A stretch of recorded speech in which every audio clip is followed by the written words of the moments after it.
Pretty much. Guinea pig whisperer. I don't know about a whisperer, but yeah. I think about them all the time, basically. See if you can tell me what this little one's saying.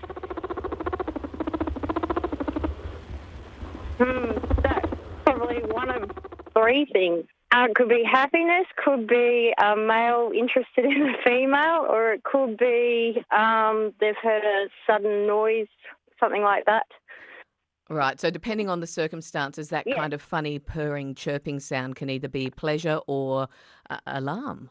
yep. It takes a little bit to interpret these things. So tell us, where did your love affair with these furry little friends begin? Did you have guinea pigs as a child? I did, but unfortunately I didn't know a lot about them.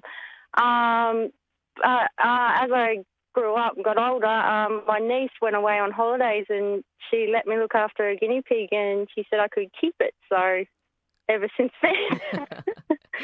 So you had to learn on the job, so to speak.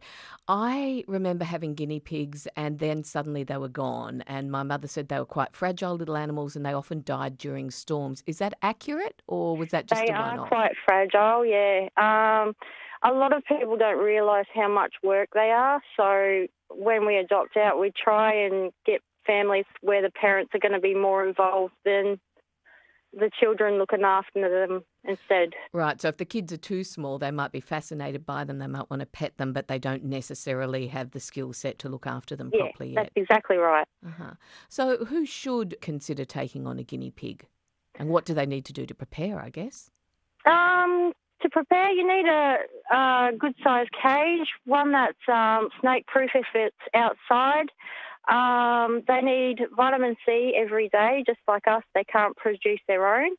And they need at least 80% grass or hay a day for their back teeth. How do they get the Sorry. vitamin C? Vitamin C, grass has vitamin C in it, and all the veggies, capsicum, broccoli, cos lettuce. They can't have iceberg lettuce because that can give them diarrhea and there's not much in it. Who knew? Yeah.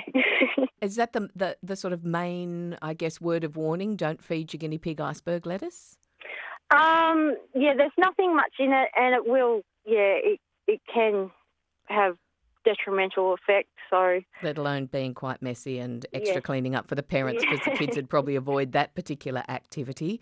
Is it okay to have a guinea pig on its own or are they best in couples or groups? They are a social animal, so it's best in a pair. Yeah, they do like a friend. So you mentioned the cage. What size per guinea pig?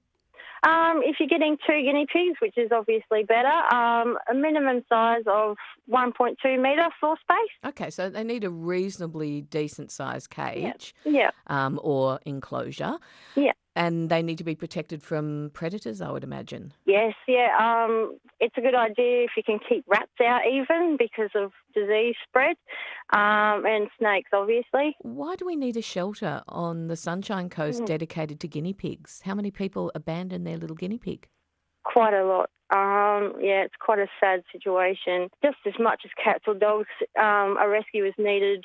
There are a few in Queensland mainly, but yeah, we're the only registered one on the Sunshine Coast. Hard to imagine how people can abandon their pets, but with guinea pigs, is it a matter of kids get them, lose interest, Yeah. and the parents don't want to do the work? Yeah, basically. Sometimes people will buy two, and they're told that they're two females or two males, and That happened with my first mouse. uh, Was told really. I had a single male mouse. It was a pregnant female, and next thing you know, I had Yep, heaps of mice. yep, Right, so easy mistake to make, and I yeah. guess desexing of guinea pigs is probably not something that happens all that much. Certainly not something I've heard of. It is expensive, but yeah, it can be It done. can be done, yeah. They're Yeah. a tiny little operation. How many guinea pigs do you have in your rescue shelter at the moment?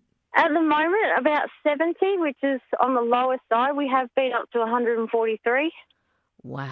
How do you go about rehoming that many guinea pigs? Oh, it takes time. Do you advertise? Do you put them up on Yeah, Facebook, all that sort of yeah. thing? We have a Facebook page and we have a website.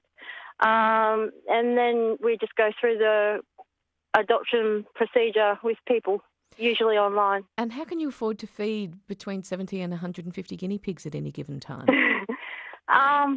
Well, we do holiday boarding for guinea pigs as well, which helps.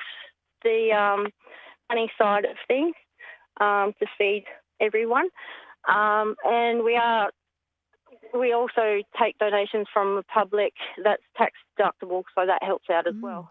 You might want to consider getting involved in someone who collects excess food from things like farmers market. There's a couple of groups on the Sunshine Coast that do that sort of thing that might be able to help you out with some fodder. Oh, sounds great. Some fodder as well. And I'm just having a mental blank on the name at the moment. Bright Yellow Sign, met them up at Noosa. They were fabulous. So I'll look that up for you and let you know. So if someone's listening and they've had guinea pigs in the past and they'd love to have guinea pigs again, how do they get in touch with you, Beth? Yeah, like through the website, Miss Piggy's Guinea Pig Lair. Just Google it, basically, or Facebook. We're also on Instagram now. So. And what's the best thing about a guinea pig? Like we've talked about their fragility and that they're a bit more work than people expect. So I want to leave people with some positive thoughts about guinea pigs. They are adorable. I mean, they're cute to look at. Their personality by far, I'd say. Usually when, like we said, you usually need a pair. Usually they are complete opposites. One's outgoing and one's shy. I don't know why that is, but... Opposites attract, I guess, even if you're a guinea pig. So. You just don't realise their personalities own too. I've just put your Facebook page up and there's a little video there of adoptables of the week. So tell me about the two that are up for adoption at the moment that you've got on the little video there. They're so cute. Chip and Chutney, is it? Or is that... Chip and Chutney are so cute. Picked away the one that they're eating and one's just staring at the camera and the other one's like chomp, chomp, that would chomp. Be Haven and Stickers. So you must have fun naming. I mean, can you remember the name of 70 guinea pigs at any given time? You can? Yep, they look like their names. Well, I'm sure you don't look like yours. In fact, I've seen a photo of you and there's not many women who would go by the moniker Miss Piggy. So I think you're a brave soul. This is where we do the shout out. Feel free to plug your Facebook page and let people know where they can find you. And if you're attending any events in the near future with guinea pigs where we can come and meet you and learn a bit more about them. We'll be at the Garden Expo. I think it's the 8th to the 10th of July. We also take appointments for grooming from Udlo, which is 66 Mossy Bank Road.